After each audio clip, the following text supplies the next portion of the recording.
শিকলবন্দি মানসিক ভারসাম্যহীন দুই বোনের পাশে দাঁড়ালো পুলিশ।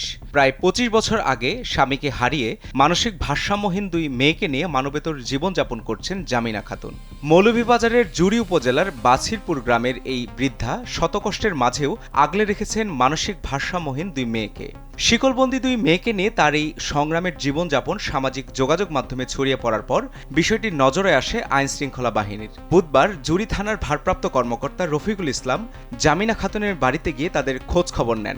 এ সময় পরিবারটিকে কিছু খাদ্য সামগ্রীর সহায়তা দেওয়া হয়। একই সঙ্গে ভবিষ্যতেও তাদের পাশে থাকার আশ্বাস দেন তিনি। এছাড়া অসহায় এই পরিবারটির পাশে সমাজের বিত্তবানদের এগিয়ে আসার আহ্বান জানান রফিকুল ইসলাম। জীবন অবাক না করলে কে করবে? 28% মিল্ক ফ্যাটের অবাক করার সাথে ফ্রেশ মিল্ক পাউডার। জীবন অবাক করুক প্রতিদিন। আপনারা অবগত আছেন যে জুড়ি থানাধীন চাক্কাটিলা এলাকার এক বিধবা মহিলা নাম জামিনা খাতুন, ওনার হাজবেন্ড গত 25 বছর যাবৎ 25 বছর আগে পূর্বে মারা গেছে।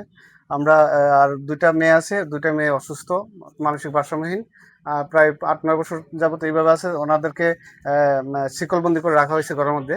এই সংবাদ সোশ্যাল মিডিয়াতে জানতে পেরে আমি অফিসার ইনচার্জ জুড়ি থানা ওনার বাড়িতে এসে এই মানবতার অবস্থা দেখি। আসলে ওনারা খুব করুণ পরিস্থিতিতে আছে এখানে।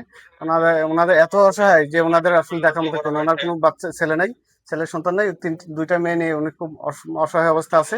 আমরা এই খবর শুনতে পারে আমার জুড়ি থানার পক্ষ থেকে আমরা সামান্য সহায়তা নিয়ে আসছি। আজকে আমরা ওনাকে এই সামান্য সহায়তা দেবো, এমনকি পরবর্তীতে যদি কোনো সহযোগিতা লাগে ওনাদের আমার নাম্বার দিয়ে যাচ্ছি, আমরা যোগাযোগ করলে আমরা সাহায্য সহযোগিতা করব। আশা করি যারা সমাজের বিত্তমান আছেন তারাও এই ওনাদেরকে সহায়তা করার জন্য হাত বাড়াবেন। ওনার একটা দরিদ্র ফ্যামিলি, এমনকি খুব অসহায় একটা ফ্যামিলি। আমি আশা করব সবাই যাতে ওনাকে একটু সহযোগিতা করে।